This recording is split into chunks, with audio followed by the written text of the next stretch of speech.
Welcome to JK wonder. So ரொம்ப நல்லாச்சுல. எங்கே வந்திருக்கோன்னா ஐயப்ப பூஜை. இது கூட்டு வந்தது பெரிய விஷயம்.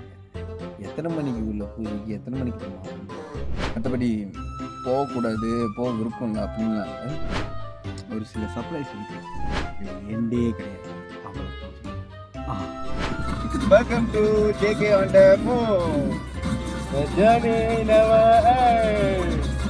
அவ்வளோதான். ஸோ இன்னைக்கு நாங்கள் என்ன கண்டென்ட்டோட வந்திருக்கோம்னா, கண்டென்ட்டே இல்லை, எதுவும் இல்லை. அந்த கேப்பில் நிறைய விஷயம் யோசிச்சு வச்சுருக்கோம், என்னென்னலாம் பண்ணணும்னு சொல்லிட்டு. சாமி சரணம். இதுக்கு ஒரு காப்பி ரைட்டு. ஆக்சுவலாக உங்களுக்கு ஒருத்தனை நாங்கள் அறிமுகப்படுத்தலான்னு இருக்கோம். ரொம்ப நாளாக கூப்பிட்டுக்கிட்டு இருந்தாரு, கோயிலுக்கு வா கோயிலுக்கு வா, என் கூட வா என் கூட வான்னு.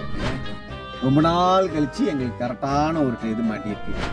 என்னை ஆக்சுவலி வாசிப்புக்கு தான் கூப்பிட்டுருந்தாங்க, தவுள் வாசிக்கிறதுக்கு. இன்னும் பண்ணுற மாதிரி இல்லை, வயிறு சரி இல்லாமல். ஐயப்ப பூஜை போய் சாப்பிட்றதே பெரிய பாக்கியம்.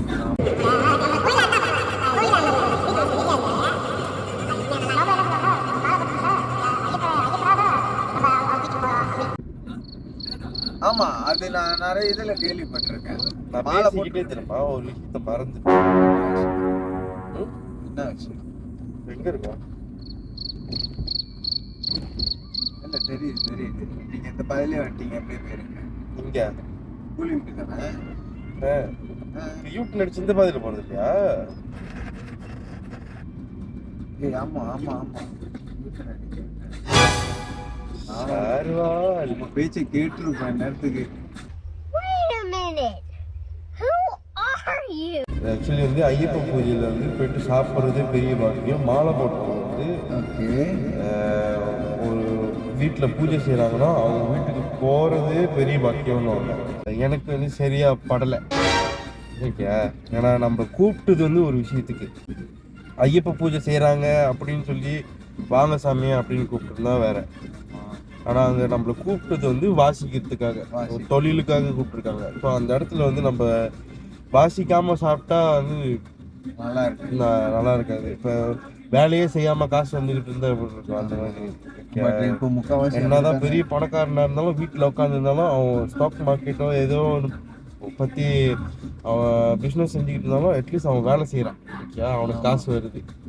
ஓகே, வேலையே செய்யல, எந்த ஒரு இதுவும் தெரியாது, எந்த ஒரு உழைப்புமே போடாம நம்மளுக்கு காசு வந்துச்சு எல்லாம் சாப்பாடு வந்துச்சுன்னா நம்மளால நம்மள மாதிரி ஆறுனால செரிக்க முடியாது. ஸோ அந்த மாதிரி தான் எனக்கு தோணுச்சு. அதனாலதான் நாங்கள் போய் சாப்பிடல.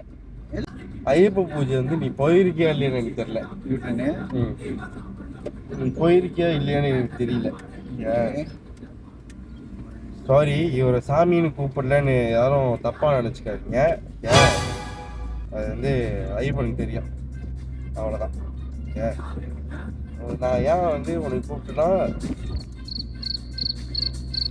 இப்போ நான் அடிக்கடி சொல்லுவேன்ல, யாம் பெற்ற இன்பமும் வையகமும் பெருக.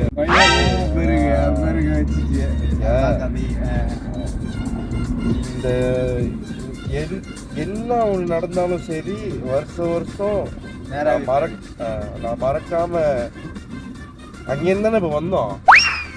அதான் நீ அப்படி போக வேண்டியது, நீ இப்படி வந்துட்ட. நீ தானே சொன்னேன். நான் தான் சொன்னேன். வருஷம் இப்போ நான் வருஷம் மாலை போடுறது எதுனாலனா அந்த ஒரு இதில் எனக்கு திருப்தி கிடைக்கும். அந்த ஒரு 2 மாதம்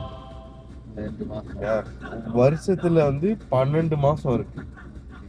12 மாசத்துல ஒரு 2 மாசம் மட்டும் நானா இருக்கிற மாதிரி எனக்கு ஒரு ஃபீல் ஆகுது.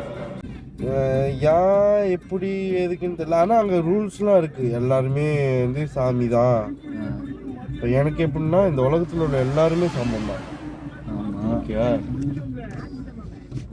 அதாவது நீ என்ன மதமாக இருந்துட்டு போ, நீ என்ன இனமாக இருந்துட்டு போ, எல்லாமே சமம் தான். ஐயப்பனுக்காக முஸ்லீம் ஆளுங்களே மாலை போட்டு வர்றவங்க இருக்காங்க. புர்மா ஆளுங்கெல்லாம் மாலை போட்டு வர்றவங்க இருக்காங்க. ஸோ அந்த இடத்துல இந்த ஜாதி மதம் இனம் அதெல்லாம் உடையுது. அது ஒரு விஷயம் எனக்கு பிடிச்சது. ஓகே, இன்னொன்று வந்து எல்லாத்தையும் சரிசமமாக பார்க்குறது. சாமி அப்படின்ட்டு நான் காலில் விழுந்தாங்கன்னா அவங்களும் நம்ம காலில் விழுவாங்க, எல்லாம் காலில் விழுவுறதுக்கு முன்னாடியே பிடிப்பாங்க. ஓகே, ஸோ அந்த ஒரு விஷயம் இருக்கு.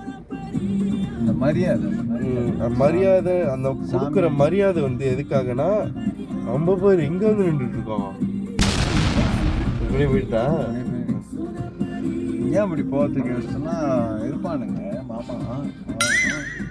ஸோ பட் கதையில் பார்த்துக்கோ, நேரம் போ இருக்கு, பாதை இருக்கு பார்த்துக்கலாம். நம்மளுக்கு தெரியாத பாதியா நேராக போயிட்டா இந்த நேரம் இல்லடா, இது போடா மறுபடியும் முதல்ல இருந்தா. அந்த விஷயம் மட்டும் இல்லாமல் மோஸ்ட்லி வந்து ஒளியும் சேர்ந்தது தான் வாழ்க்கை அப்படின்னு சொல்லுவாங்க. ஸோ அங்கே வந்து 18 விளக்க ஒளி இருக்கு, ஒளியும் இருக்கு, வாசிப்பும் இருக்கு. ஸோ இந்த பாட்டு பாடுறப்பையும் சரி, நான் வந்து தவில் அடிக்கிறேன், மோளம் வாசிக்கிறேன். மோளம் வாசிக்கிறப்ப அந்த ஒரு கட்டம் வந்து நான் எதை பற்றியுமே யோசிக்காம எனக்கு நடந்த கெட்ட விஷயமும் சரி, நான் செஞ்ச தப்பும் சரி, எல்லாத்தையும் மறந்து நான் முழு மனசோட நான் அங்கே இருக்கேன், நான் நானா இருக்கேன். அது மட்டும் இல்லாமல் அங்கே வந்து ஐயப்பன்கிட்ட வந்து மன்னிப்பு கேட்பாங்க, டெய்லி கேட்பாங்க. சரியா, எதுக்காகனா தெரிஞ்சோ தெரியாமலும் நான் ஏதாச்சும் தப்பு செஞ்சிருந்தா தயவு செஞ்சு என்னை மன்னிச்சுக்கோ, என்னை எப்பயுமே பார்த்துக்கோ, என் கூட இரு அப்படின்றதுக்காக ஒரு மன்னிப்பு கேட்பாங்க. நம்மளுக்கு தெரிஞ்சு வந்து நம்ம எந்த தப்பும் பண்ண போறது இல்லை. தெரியாம ஒரு எறும்பை சாவடிக்கிறதா இருந்தாலும் சரி, நடந்து போறப்போ ஒரு எறும்பை மிதிக்கிறதா இருந்தாலும் சரி, இல்லைன்னா பேச்சு வாக்கில் யாராச்சும் மனசு புண்படுற மாதிரி, நம்மளுக்கு அது தெரியாது.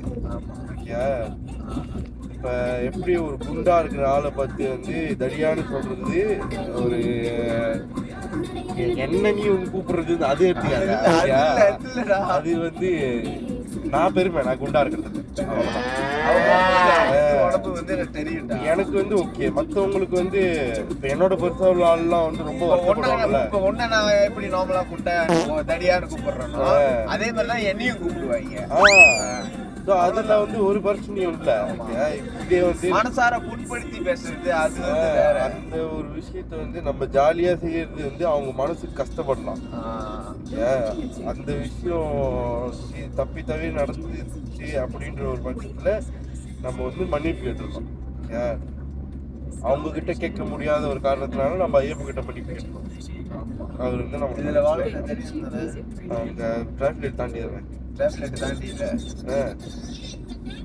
இந்த டிராஃபிக் தாண்டி போடாங்கு நான் இங்கதான் வேலை செஞ்சுருந்தேன். போடாங்கு